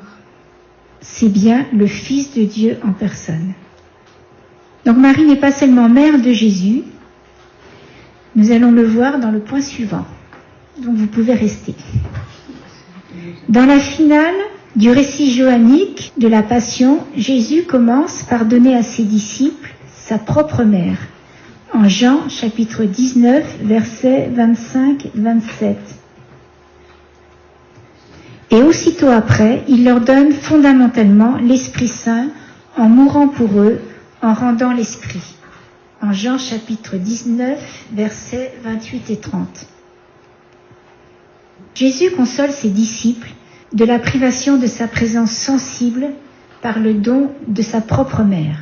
C'est ça, un très beau cadeau. Mais il ressort des grandes promesses du Paraclet, en Jean chapitre 14, verset 16, qui doit les consoler avant tout par le don de l'Esprit, le Paraclet. Ces deux dons, le don de l'Esprit Saint et le don par Jésus de sa propre mère, sont intimement liés et comme inséparables. L'Esprit est présent partout où se manifeste l'action de la Vierge Marie. Et saint Grignon de Montfort dit « Quand le Saint-Esprit trouve la Vierge dans le cœur d'un homme, il y court et il y vole. » Donc, vous voyez ce qu'il vous reste à faire. Ensuite, Marie nouvelle Ève, mère du Messie et de l'Église. Alors prenons aussi le parallèle avec l'Ancien Testament, l'Esprit Saint qui planait sur les eaux au début de la création. Genèse chapitre 1 verset 2 vient maintenant sur Marie pour, comme on a vu, une nouvelle création. Nous avons donc vu Jésus est le nouvel Adam, Marie est la nouvelle Ève. Marie n'est pas seulement la mère de Jésus, mais aussi la mère du Messie. Et en même temps, donc fondamentalement, mère du peuple messianique, c'est-à-dire l'Église. Il ne peut pas avoir de Messie sans peuple messianique. L'ombre de Dieu, un symbole profond. L'ange dit que la puissance de Dieu couvrira Marie de son ombre. C'est le mot « ombrera » ou « couvrira de son ombre ». C'est un mot qui est rare et puissant. Il rappelle la nuée qui enveloppait Moïse sur le Sinaï, en Exode 24, chapitre 24, versets 15 et 16, montrant la gloire de Dieu. Il rappelle aussi la nuée qui couvrait le temple de Salomon, premier livre des Rois, chapitre 8, versets 10 à 12, signe de la présence de Dieu. Il rappelle aussi, comme on a dit, la nuée de la transfiguration, où une voix déclare « Celui-ci est mon fils bien-aimé » en Luc chapitre 9, versets 34-35. Donc vous comprenez bien que cette ombre n'est pas une simple protection, mais la présence divine qui transforme Marie en un sanctuaire vivant. À souligner 3 fois en rouge. Ça faisait longtemps que je ne l'avais pas dit, il fallait bien que je le place.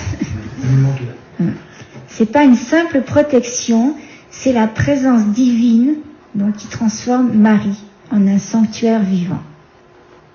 L'être saint qui naîtra sera appelé Fils de Dieu. Alors on peut dire que c'est encore une précaution supplémentaire pour que Dieu ne soit pas pris comme le sujet actif de cette génération, même si c'est par elle qu'advient cet enfant.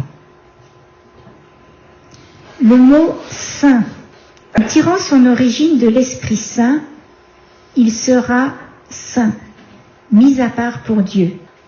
Saint est par ailleurs l'un des noms de Dieu et du Christ, comme Fils de Dieu égal au Père. Les évangélistes disent bien exactement le même mystère de l'incarnation, en d'autres thèmes, mais porteurs du même sens. Alors en Jean chapitre 1, versets 13 et 14, il nous est dit « Lui qui ne fut engendré ni de sang, ni d'un vouloir de chair, ni d'un vouloir d'homme, mais de Dieu. Et le Verbe s'est fait chair, et il a habité parmi nous. Et nous avons contemplé sa gloire.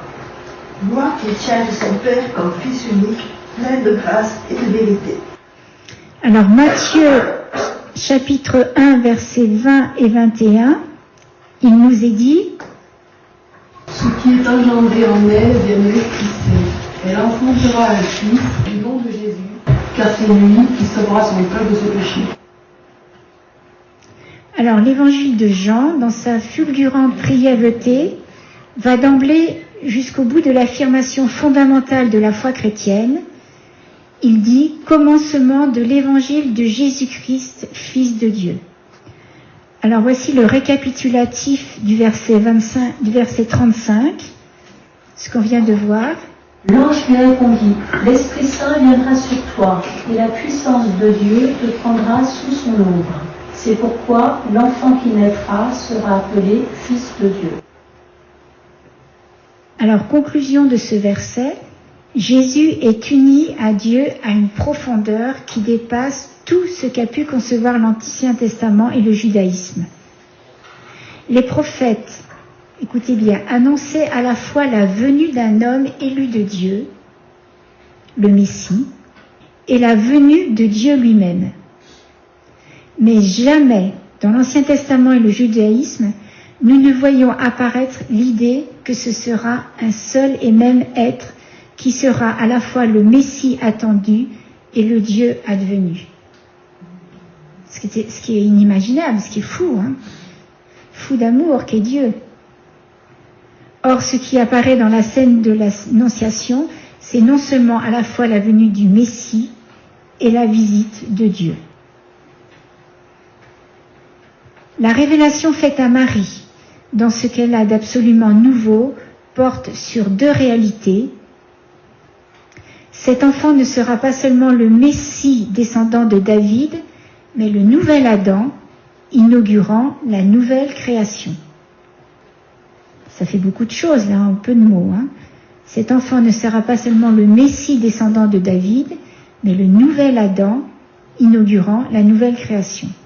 Et Irénée dit admirablement: de même que le premier Adam avait été formé de la terre vierge, il fallait que le second Adam soit formé d'une vierge. Et deuxièmement, la venue de Dieu annoncée par les prophètes n'est pas séparée de la venue du Messie, mais c'est dans le Messie lui-même que se réalise la venue de Dieu. Alors on peut se poser la question, pourquoi est-ce si important ? Ce texte montre que Dieu ne reste pas lointain. Il entre dans l'histoire humaine par l'Esprit Saint et la Vierge Marie. Il révèle aussi que le plan de Dieu est un plan d'amour, où chaque détail, comme l'ombre divine, a un sens profond.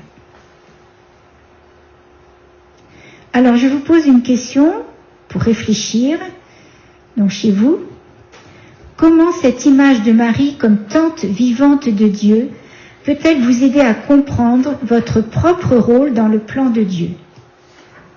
Ce sera important que vous y répondiez avec l'aide de l'Esprit Saint. Je répète, comment cette image de Marie comme tante vivante de Dieu peut-elle vous aider à comprendre votre propre rôle dans le plan de Dieu ?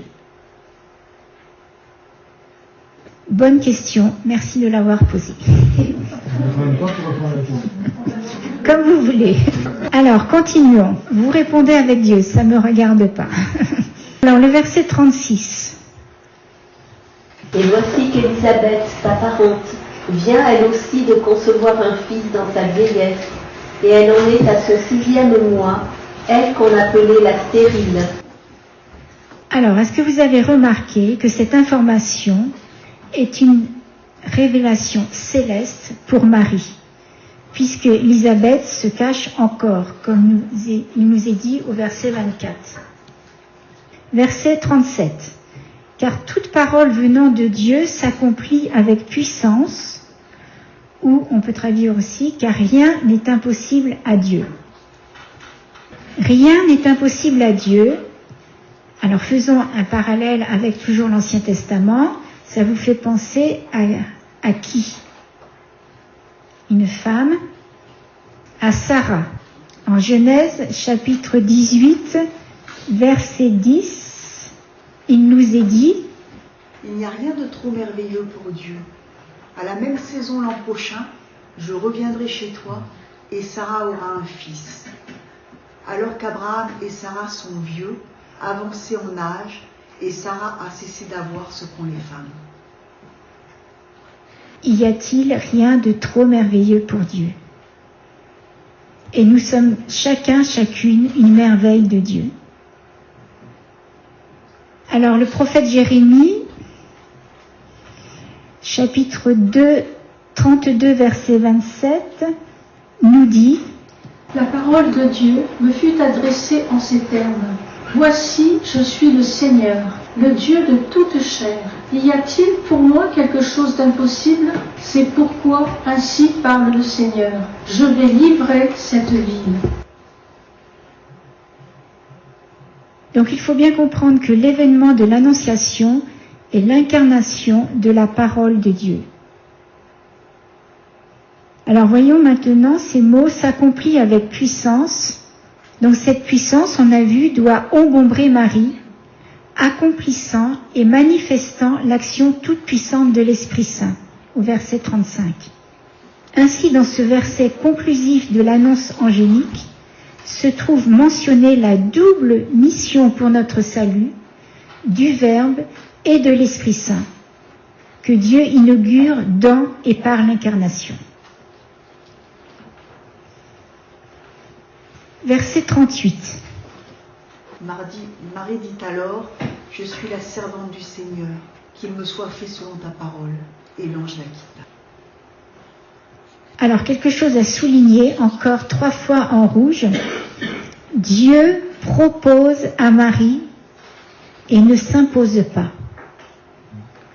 Pour nous, c'est pareil.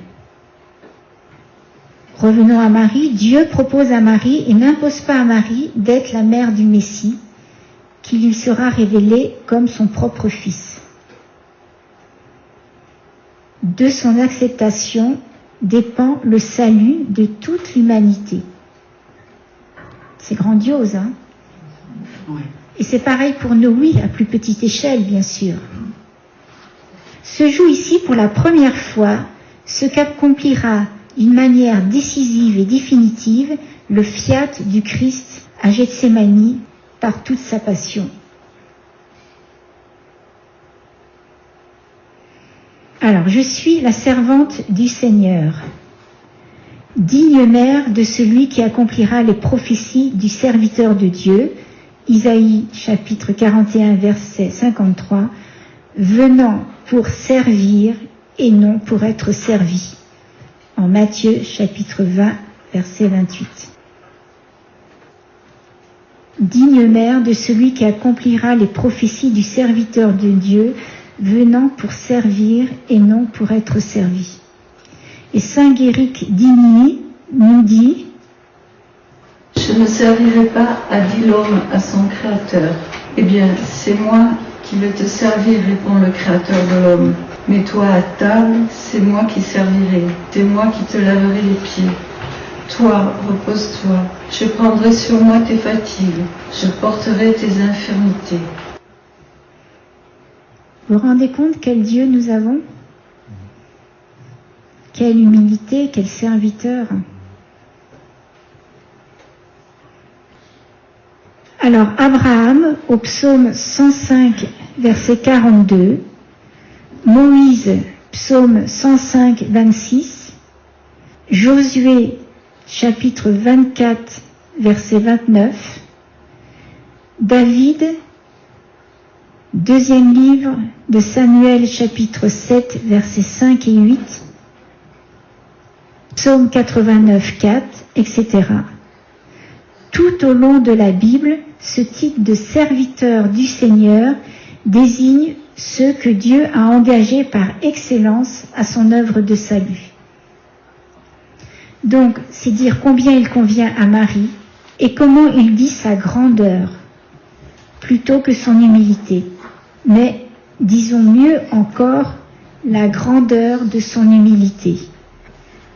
Ici, comme le Christ en Philippiens 2. On peut demander à Marie de prier pour nous, que nous ayons toutes ces vertus.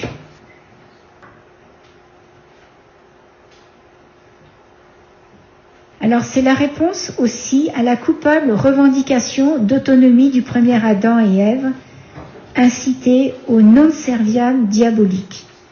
En Genèse chapitre 3 versets 5 à 7. C'est la nouvelle Ève puis le nouvel Adam qui répondent fiat. L'effet est donc inverse. Tandis que la désobéissance à l'homme découvre sa nudité de créature dépouillée de sa grâce, l'obéissance de Jésus et de sa mère nous revête de l'homme nouveau, gracié, rétabli dans la communion de Dieu. Merci Jésus, merci Marie.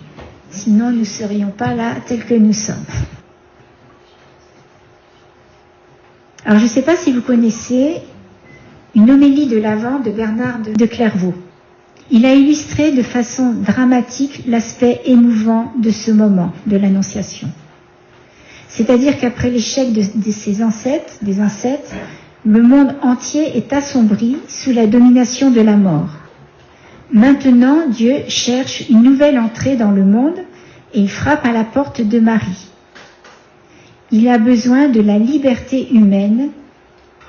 Il ne peut racheter l'homme créé libre sans un libre oui à sa volonté. En créant la liberté, Dieu, d'une certaine manière, s'est rendu, écoutez bien, dépendant de l'homme. Son pouvoir est lié au oui ou non forcé d'une personne humaine. À la nature, Dieu n'a pas donné cette liberté à la nature. Il n'y a que l'homme qui a cette liberté. Et quelle grandeur, mais qui peut nous coûter cher, cette liberté si on l'utilise mal. Donc, Dieu est lié au oui ou non d'une personne humaine. Ainsi, saint Bernard montre comment, au moment de la demande de Marie, le ciel et la terre, pour ainsi dire, retiennent leur souffle. On a vu quel enjeu il y a par derrière. Dira-t-elle oui? Elle tergiverse. Peut-être son humilité lui serait-elle un obstacle? Pour cette unique occasion, dit saint Bernard, ne sois pas humble, mais magnanime. Donne-nous ton oui. C'est là le moment décisif où de ses lèvres, de son cœur vient la réponse, qu'il m'advienne selon ta parole. C'est le moment de l'obéissance libre, humble et en même temps magnanime, où se réalise la décision la plus haute de la liberté humaine. Est-ce que vous connaissiez cette homélie de Bernard, de saint Bernard? Est-ce que vous voulez que je vous la mette là, j'ai fait un petit résumé. Vous voulez que je vous la mette en entier? Je l'enregistrerai. C'est vraiment une beauté. Qu'est-ce que c'est beau quand on se laisse inspirer par l'Esprit Saint. Alors on continue. Qu'il me soit fait. Donc c'est au passif. C'est-à-dire que Marie ne se prend pas pour le sujet capable de faire cette œuvre qui est proprement divine. Elle offre seulement sa disponibilité de créature et de femme.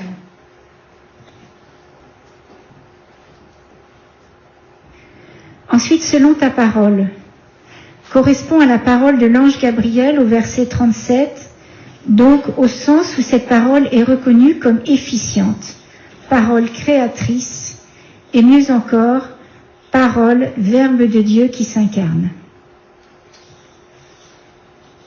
Et l'ange la quitta. Alors le pape Benoît XVI nous a dit la grandeur de la rencontre avec le messager de Dieu, dans laquelle toute la vie change, passe, et Marie reste seule avec la tâche qui, en vérité, dépasse toute capacité humaine. Elle doit continuer le chemin qui passera à travers de nombreuses obscurités, à commencer par le désarroi de Joseph face à sa grossesse, jusqu'au moment où Jésus sera déclaré hors de sens, et même jusqu'à la nuit de la croix. De nombreuses fois, dans ces situations, Marie se sera intérieurement reportée au moment où l'ange de Dieu lui avait parlé. Elle aura entendu de nouveau et médité le salut. Réjouis-toi, comblée de grâce. L'ange s'en va, la mission demeure, et avec elle nous met la proximité intérieure avec Dieu, la vision intime et la perception de sa proximité. Alors, en ce qui concerne la réponse de Marie, posons-nous la question, est-ce que la foi de Marie est une foi facile dans l'annonciation? Qu'est-ce que vous répondez par oui ou par non? Non et oui. Non et oui. Non ou oui. Non? Oui. Oui. Alors les autres, pensez quoi? Peut-être ni oui ni non. On n'est pas en Normandie ici, hein? Peut-être 20 oui, peut-être 20 non.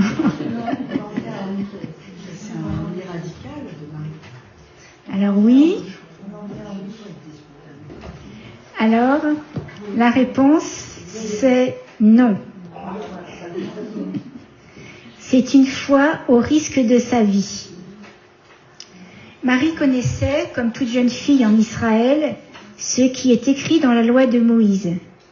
Une jeune fille au jour de mariage qui n'était pas trouvée vierge devait être amené à la maison de son père et lapidé.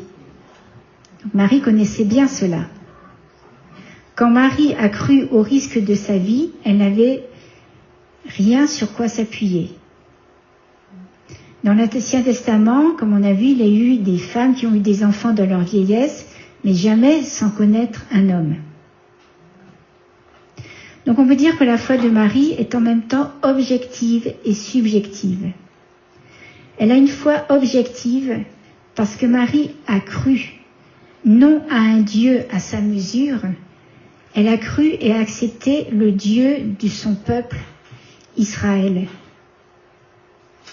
Le Dieu d'Abraham, qu'elle nomme d'ailleurs dans le Magnificat. Elle s'est insérée dans ce peuple de croyants.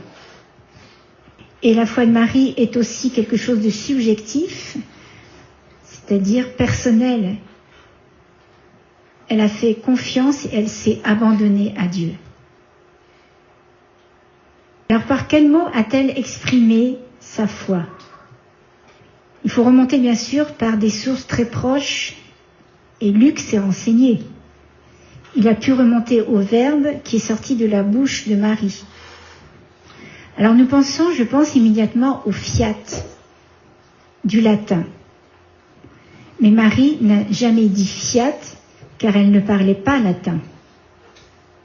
Dans l'Ancien Testament, dans la langue hébraïque, il y a une autre parole que nous connaissons très bien, c'est Amen. Marie a dit Amen, c'est-à-dire un oui total à Dieu. Et Amen signifie pour un juif beaucoup plus que pour nous, qu'est une acceptation d'une prière, par exemple. Amen, c'est-à-dire, écoutez bien, c'est trop beau, il te plaît à toi, Dieu, et il me plaît à moi, que ta volonté soit faite. C'est un peu comme un oui nuptial. Alors ce fut aussi une foi joyeuse. Comment le savons-nous ? L'évangile a été écrit en grec et non en araméen. Et quel est le mot que nous trouvons sous la plume de Luc à cet endroit ?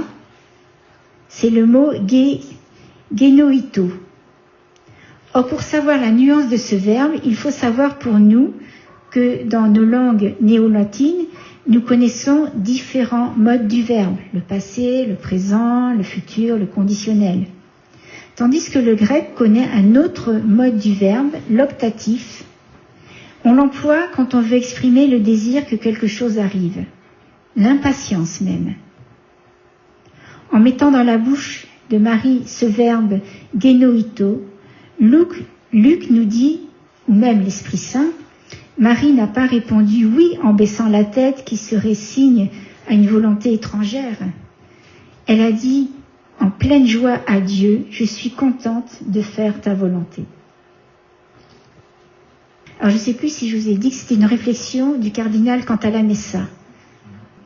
Alors, posons-nous la question, est-ce que la foi de Marie est une joie facile dans l'Annonciation ? C'est une réflexion du cardinal quant à la Messa. On continue. Qu'est-ce que la parole de Dieu nous dit par la foi de Marie ? Qu'est-ce que nous pouvons imiter de Marie ? C'est la foi. La foi est la première réponse à la grâce. Le salut se réalise dans une poignée de mains, on pourrait dire. D'un côté, il y a la main de Dieu qui s'étend pour offrir la grâce à l'homme, et de l'autre côté, il y a la main d'un mendiant qui s'étend pour la recevoir. La main de Dieu qui donne, c'est la grâce. La main de l'homme qui reçoit, c'est la foi. Voilà le binôme entre lequel se joue le salut. L'histoire de Marie dans le récit de l'Annonciation commence par pleine de grâce et aboutit par le mot foi. Or, Marie, dit saint Augustin, Marie a conçu le Verbe avant dans son cœur par la foi que dans son corps. Donc bien sûr, nous ne pouvons pas imiter Marie pour concevoir le Christ dans notre corps, mais nous pouvons le concevoir dans notre cœur. Et qu'est-ce que cela signifie pratiquement? C'est de dire un nouveau oui à Dieu. En hébreu, c'est kineni. C'est un mot que l'on trouve sur les lèvres des grands prophètes de l'Ancien Testament, des grands appelés de l'Ancien Testament. Dieu appelle Abraham, il répond « Kineni, me voici ». Il appelle Moïse, il répond « Me voici ». Il appelle Samuel, « Me voici ». Et Marie, « Me voici ». Aujourd'hui, est-ce que je réponds à Dieu, me voici comme la Vierge Marie? Vous ne me répondez pas, c'est Dieu qui vous le pose et ça regarde Dieu et vous. Est-ce que je réponds à Dieu, me voici?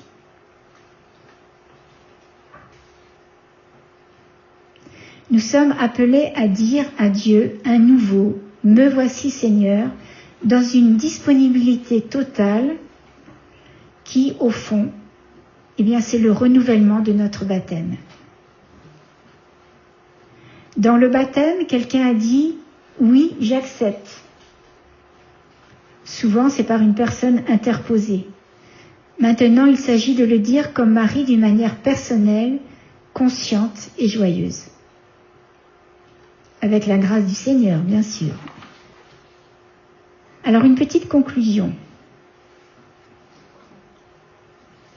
En attribuant la conception virginale au Saint-Esprit en personne, les deux évangélistes, donc Matthieu et Luc, ne peuvent pas ne pas avoir vu qu'ils apportaient une révélation extraordinaire, la divinité de ce Messie, né d'une Vierge et de l'Esprit Saint.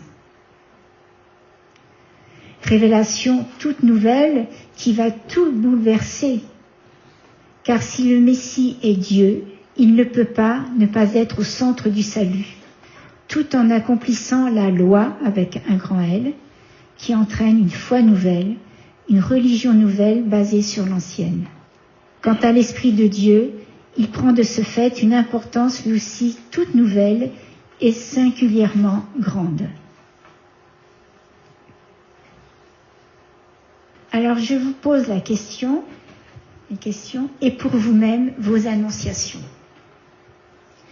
Donc je vais pas vous citer les questions là qui sont prévues, je vous les enverrai par mail, et ceux qui écoutent en différé, ils seront à la fin de l'audio. Donc le titre, c'est « Et pour vous-même, vos annonciations ». Parce qu'il n'y a pas que la Vierge Marie qui a eu des annonciations. Chacune en a eu.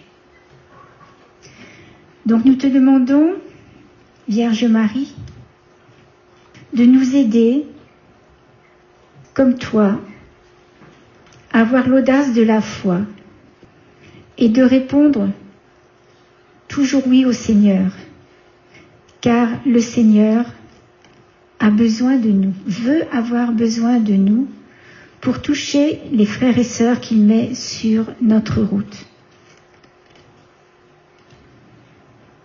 Nous avons dans notre cœur un trésor à partager, Jésus.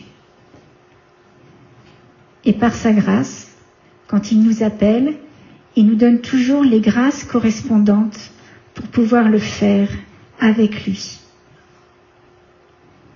Vierge Marie, nous te demandons cette grande grâce d'écoute, d'autant plus que nous allons aborder le carême dans quelques jours. Et comme le pape nous le rappelle, que nous ayons ce jeûne, entre autres, pendant le carême, de l'écoute de la parole, du désir de méditer la parole et d'en vivre. C'est sûr que toi, Marie, en ayant dit ce oui à l'Annonciation, tu as vécu à chaque instant ce oui. Et tu ne savais pas tout ce que ça allait te réserver et parfois des choses difficiles. Mais avec Jésus et Marie, en allant vers le Père, tu as fait la volonté de Dieu, Père, Fils et Saint-Esprit. Et nous avons eu ce beau cadeau de Jésus, une des 7 paroles sur la croix, lorsqu'il mourait, Jésus nous a donné. Jésus t'a donné à nous. Et c'est un beau, beau cadeau. Femme choisie entre toutes les femmes. Aussi Marie, nous te demandons d'intercéder encore plus, si l'on peut dire, pour que le plus vite possible, nous soyons saints et immaculés, comme est notre destinée en Dieu de par notre baptême. Amen. Alors la prochaine fois, ce sera le 14 mars, si vous voulez le noter.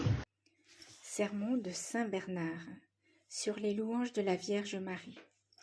Le monde entier attend la réponse de Marie. Tu l'as entendu, ô Vierge, tu concevras un fils, non d'un homme, tu l'as entendu, mais de l'Esprit Saint. L'ange, lui, attend ta réponse. Il est temps pour lui de retourner vers celui qui l'a envoyé. Nous aussi, nous attendons, ô Notre-Dame, accablés misérablement par une sentence de condamnation. Nous attendons une parole de pitié. Or, voici, elle t'est offerte la rançon de notre salut. Consens, et aussitôt nous serons libres. Dans le Verbe éternel de Dieu, nous avons tous été créés.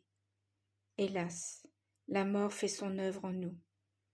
Une brève réponse de toi suffit pour nous recréer, de sorte que nous soyons rappelés à la vie. Ta réponse, ô douce Vierge, Adam l'implore tout en larmes, exilé qu'il est du paradis avec sa malheureuse descendance. Il l'implore Abraham, il l'implore David, il la réclame tous instamment, les autres patriarches, tes ancêtres, qui habitent eux aussi au pays de l'ombre de la mort. Cette réponse, le monde entier l'attend, prosterné à tes genoux. Et ce n'est pas sans raison, puisque de ta parole dépendent le soulagement des malheureux, le rachat des captifs, la délivrance des condamnés, le salut, enfin de tous les fils d'Adam, de ta race entière. Ne tarde plus, Vierge Marie, vite réponds à l'ange, ou plutôt, par l'ange, réponds au Seigneur. Réponds une parole et accueille la parole. Prononce la tienne et conçois celle de Dieu. Profère une parole passagère et étreins la parole éternelle. Pourquoi tarder? Pourquoi trembler? Crois, parle selon ta foi et fais-toi tout accueil. Que ton humilité devienne audacieuse, ta timidité confiante. Certes, il ne convient pas en cet instant que la simplicité de ton cœur virginal oublie la prudence, mais en cette rencontre unique, ne crains point la présomption, Vierge prudente. Car si ta réserve fut agréable à Dieu dans le silence, plus nécessaire maintenant est l'accord empressé de ta parole. Heureuse Vierge, ouvre ton cœur à la foi, tes lèvres à l'assentiment, ton sein au Créateur. Voici qu'au dehors, le désiré de toutes les nations frappe à ta porte. Ah, si pendant que tu tardes, il allait passer son chemin, t'obligeant à chercher de nouveau dans les larmes celui que ton cœur aime. Lève-toi, cours, ouvre-lui. Lève-toi par la foi, cours par l'empressement à sa volonté, ouvre-lui par ton consentement.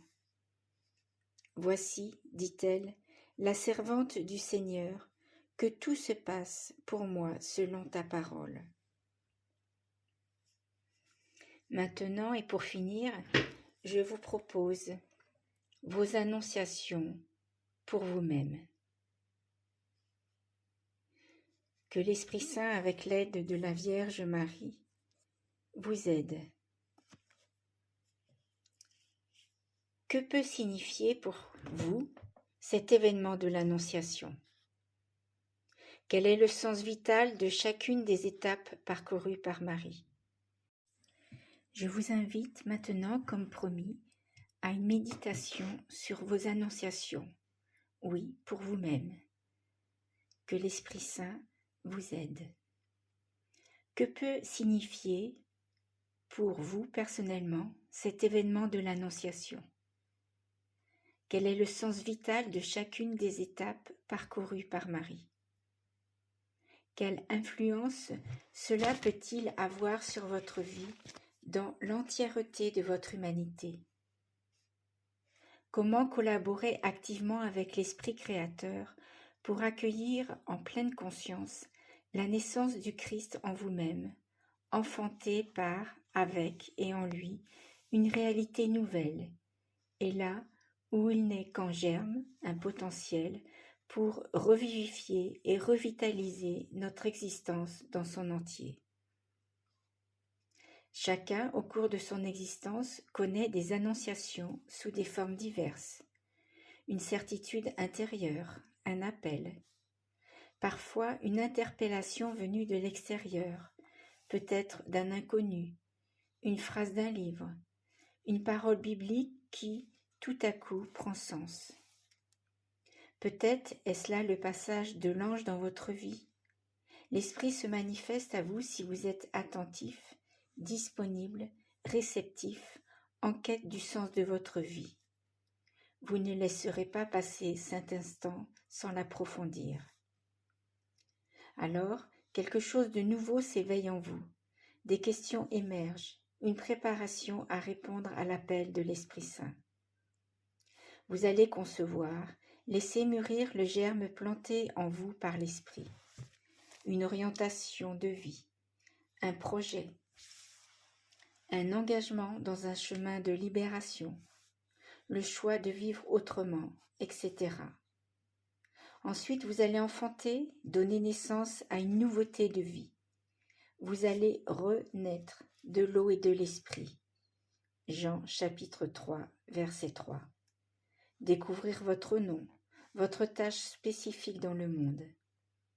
Ainsi, dans la vigueur et la tendresse de l'esprit, vous allez permettre au Christ de naître dans la forme, dans le monde, de venir se manifester là où il n'est qu'en potentiel, de grandir là où il est seulement en germe. Vous ne quittez pas le monde, mais vous devenez serviteur de l'Esprit Saint qui transforme le monde, serviteur de la présence de Dieu dans le monde. En reconnaissant la puissance créatrice de Dieu, vous la libérez en vous et autour de vous. Formés par l'Esprit, vous éveillez les autres à leur propre potentialité créative, déposée en eux comme une graine. Ils œuvreront alors en collaboration avec l'Esprit Saint pour la déployer. Ainsi, prenez le temps de répondre à ces questions et écoutez l'Esprit Saint. Je prie pour vous.